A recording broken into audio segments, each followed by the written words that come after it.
قوم لوط کی تباہ کاریاں۔ حضرت سیدنا لوط علیہ السلام حضرت سیدنا ابراہیم علیہ السلام کے بھتیجے ہیں، سدوم کے نبی تھے، اور آپ حضرت سیدنا ابراہیم خلیل اللہ کے ساتھ ہجرت کر کے ملک شام میں آئے تھے، اور حضرت سیدنا ابراہیم خلیل اللہ کی دعا سے آپ نبی بنائے گئے۔ دنیا میں سب سے پہلے شیطان نے بد فعلی کروائی۔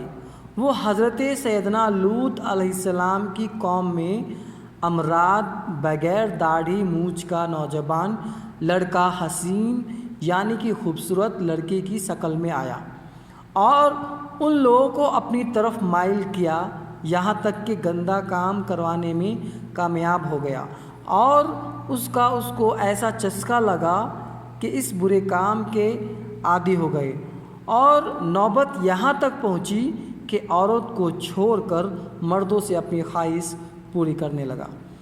حضرت سیدنا لوط علیہ السلام ان لوگوں کو اس گندا کام، ناجائز و حرام کام سے منع کرتے ہوئے جو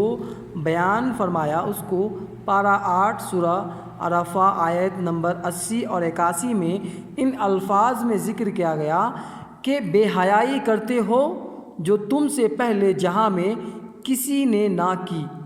تم تو مردوں کے پاس شہوت سے جاتے ہو عورتیں چھوڑ کر، بلکہ تم لوگ حد سے گزر گئے۔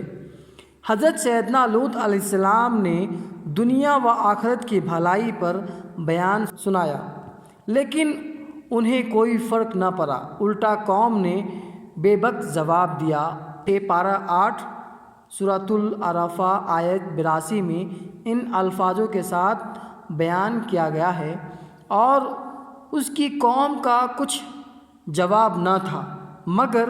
یہی کہنا کہ ان کو اپنی بستی سے نکال دو، یہ لوگ تو پاکیزہ چاہتے ہیں۔ جب قوم لوط کی سرکشی اور گندا کام قابل ہدایت نہ رہی تو اللہ تعالیٰ کا عذاب آ گیا، جیسا کہ حضرت سیدنا جبرائیل علیہ السلام چند فرشتوں کے ساتھ امراض بغیر داڑھی مونچھ کا نوجوان لڑکا حسین یعنی کہ خوبصورت لڑکوں کی صورت میں مہمان بن کر حضرت سیدنا لوط علیہ السلام کے گھر پہنچے۔ ان مہمانوں کے حسن و جمال اور قوم کی بدکاری کے خیال سے حضرت سیدنا لوط علیہ السلام فکر مند ہوئے۔ تھوڑی دیر بعد قوم کے بد فعلوں نے حضرت سیدنا لوط علیہ السلام کے گھر کو چاروں طرف سے گھیر لیا،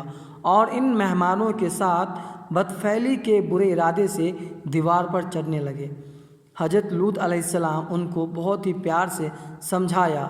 لیکن لوگوں کو سمجھ میں نہ آیا اور انہوں نے برے ارادے سے باز نہ آئے۔ آپ کو پریشان اور رنجیدہ دیکھ کر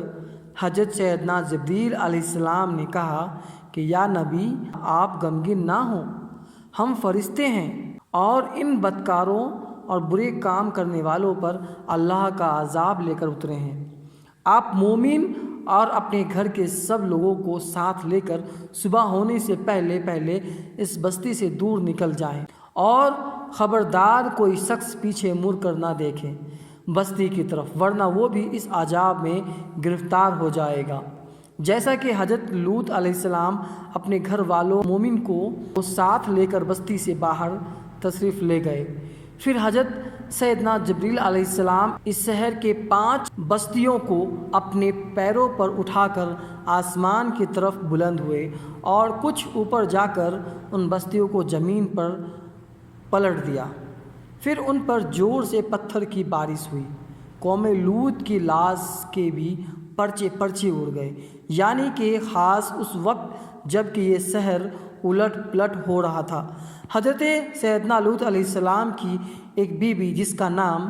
وائلہ تھا، جو کہ در حقیقت منافق تھی